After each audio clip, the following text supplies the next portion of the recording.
When did love turn into a battlefield? That's the question I keep asking myself as I sit in the living room, staring at the framed wedding photo on the wall. We look so happy in it, me in my tux, Maria in her lace gown, her smile as bright as the sunlight behind us. If someone had told me back then that it would come to this, I would have laughed in their face. But here we are. It wasn't always bad. In the beginning, it was magic. Maria and I met at a coffee shop glitch. I know, but it felt like fate. She spilled her latte all over my laptop, and instead of being angry, I told her she owed me dinner. She laughed, and from that moment, I was hooked. We got married 2 years later, a small ceremony with just close friends and family. Our first year together was like something out of a movie. Late night drives, inside jokes, lazy Sundays in bed. She was my best friend, my partner, my everything. But somewhere along the way, things started to change. It was little stuff at first. She started working late more often, claiming her new promotion came with more responsibilities. I didn't think much of it. I was busy too,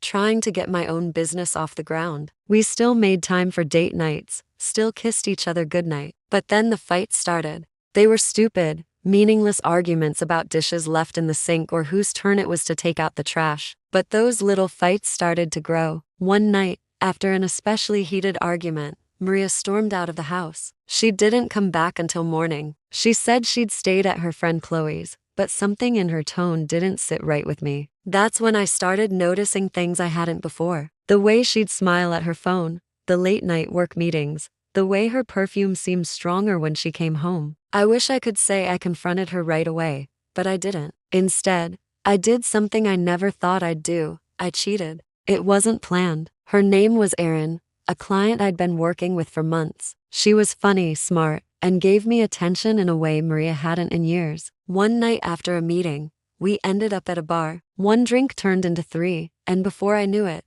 we were in her hotel room. I told myself it was a one-time thing, a mistake, but it wasn't. Erin and I became something. Not quite a relationship, but not nothing either. The irony wasn't lost on me when I found out about Maria. She wasn't exactly discreet. A text popped up on her phone while she was in the shower, and I couldn't stop myself from looking. His name was Chris, and the messages left little to the imagination. When I confronted her, she didn't even deny it. "What did you expect?" she shot back. "You haven't touched me in months." It was a low blow, but I didn't have a leg to stand on. We screamed at each other until we were both hoarse, throwing years of resentment at each other like knives. That was 3 weeks ago. We haven't talked about it since. Now, we live like strangers sharing the same house. She sleeps in the guest room, and I stay up late working, avoiding the silence. We haven't filed for divorce yet, but it feels inevitable. Neither of us wants to be the first to pull the trigger. Maybe we're scared. Maybe we're just too stubborn.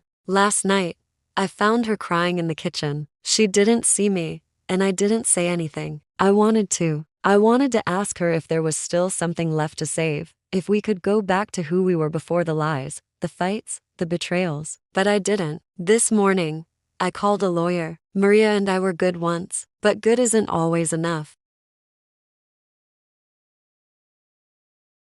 Make sure you like this video, subscribe to our channel, and share this video with your friends. Thanks for watching.